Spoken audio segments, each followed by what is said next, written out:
अस्सलाम वालेकुम गाइस। उम्मीद है कि सब खैरियत से होंगे।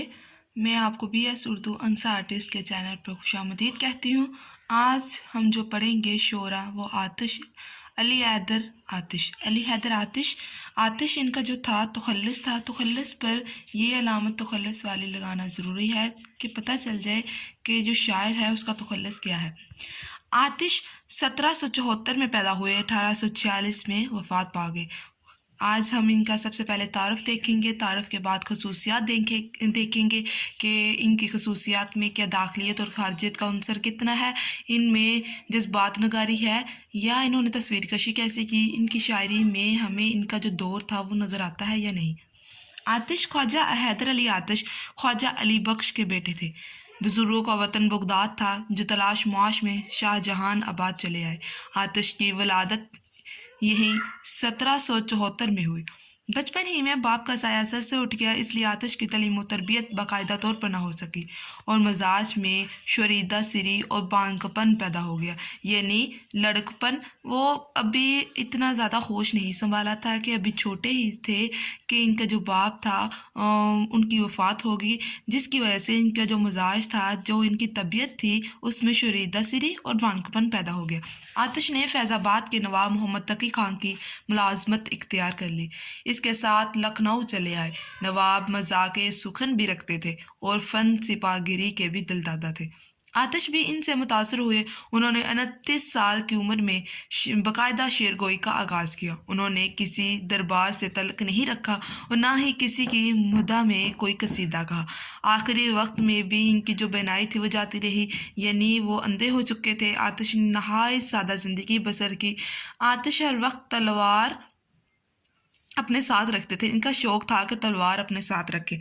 1846 को वो खल्क़े खुदा से जा मिले। इनका इतना ही तारफ़ काफ़ी है।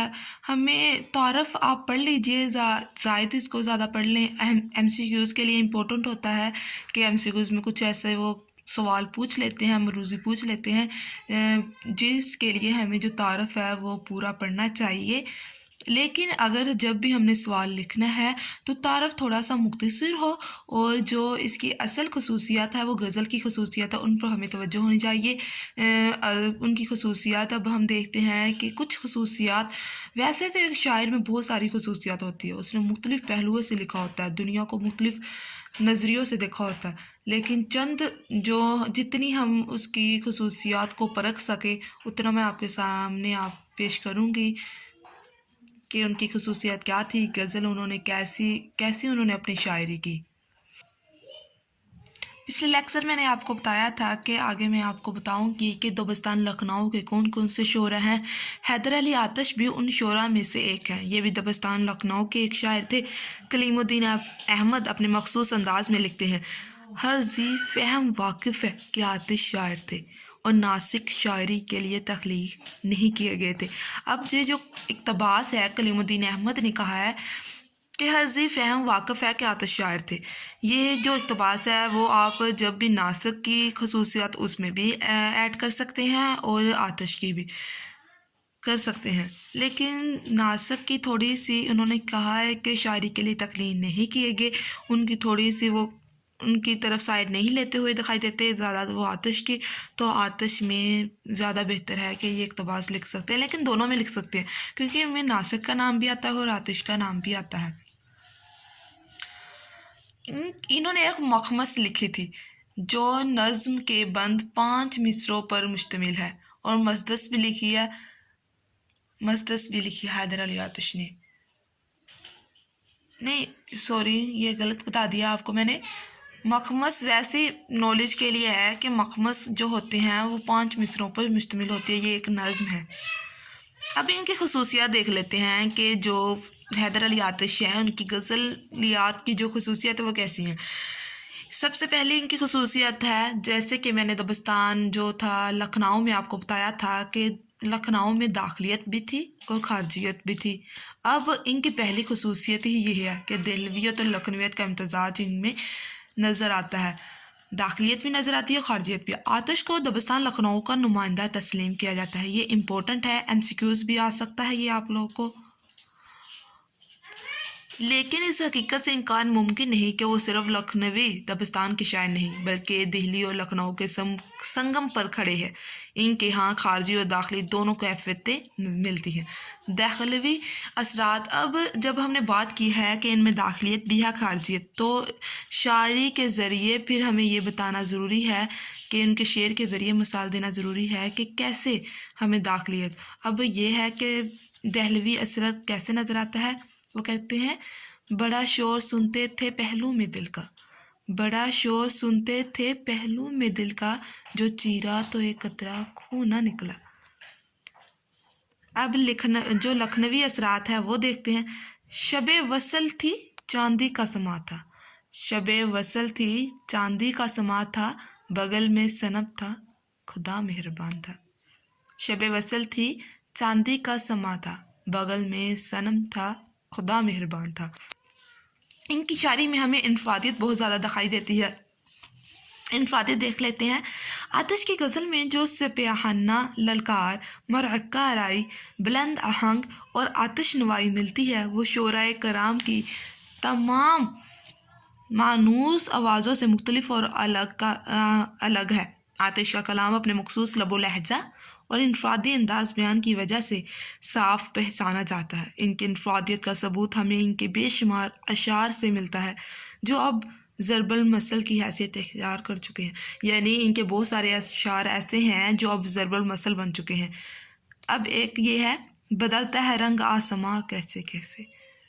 दूसरा, बहुत शोर सुनते थे पहलू में दिल का, जो चीरा तो एक कतरा खून न निकला, जो पीछे मैंने आपको बता दिया है। अब इनकी एक खसूसियात ये है कि शायराना मुसव्वरी हमें बहुत ज़्यादा नज़र आती है। ये मैंने बिल्कुल शॉर्ट सा लिखा हुआ है, मुख्तसरन लिखा हुआ है, लेकिन आप खुद भी इन लाइनों को बढ़ा सकते हैं। हमारा जो मकसद है वो जो शेर है उसकी खसूसियत में मिसाल के तौर पर शेर का देना ज़रूरी है। वैसे जो उस्ताज़ा कराम हो उन पर असर अच्छा नहीं पड़ता कि वैसे हम खसूसियत लिख दें और वो सवाल भी कुछ लंबा नहीं होता। तो जो भी खसूसियत बतानी है तो मिसाल के तौर पर हमें अशार तो बताने पड़ेंगे साथ, तो इतनी सी खसूसियात करें कि जो जल्दी से आपको याद हो जाए। आतिश ने शायरी को कई जगह मुसव्वरी से ताबीर किया है। इन जो लाइन मैंने मुख्तसर बिल्कुल लाइनें लिखी हैं, तो आप इन सत्रों को लंबा भी कर सकते हैं, थोड़ा सा तफसील लिख दें। अगर आपने सवाल को अपनी नौइयत को ज़्यादा करना है तो आप थोड़ा सा इसे लंबा कर दें। नज़र आती है हर सू सूरते ही सूरते मुझको, नज़र आती है हर सू सूरते ही सूरते मुझको, कोई आईना खाना कारखाना है खुदाई का। कुव्वते तख़य्युल हमें इनके शायरी में तख़य्युल नज़र आता है। आतिश अपने कुव्वते तख़य्युल के ज़ोर से अशार में ऐसा रंगा रंगी, दिलकशी और रानाई भर देते हैं जो कारी के जहन को मुतासर किए बगैर नहीं रहती। आतिश का दीवान पढ़िए तो एहसास होता है कि आमतौर पर आतिश अपनी गज़लों के मतला से ही हमें अपनी तरफ खींच लेते हैं। यानी इनमें इतना तख़य्युल, इनकी कुव्वत जो तख़य्युल है बहुत ही ज़्यादा ज़ोर व शोर के साथ इन्होंने दिखाई है कि इतना इनमें असर है, जैसे मकनातीस लोहे को अपनी तरफ या लोहा मकनातीस को अपनी तरफ खींच लेता है, इसी तरह आतिश के जो दीवान है तो हमें पढ़कर पहले मतले से ही वो अपनी तरफ खींचना शुरू कर देते हैं, इतनी उनमें वुसअत पाई जाती है। अब इनका अशार देखें, शेर देखें। ऐसी वहशत नहीं दिल की कि संभल जाऊँगा, ऐसी वहशत नहीं दिल की कि संभल जाऊँगा, सूरते पैरहन तंग निकल जाऊँगा।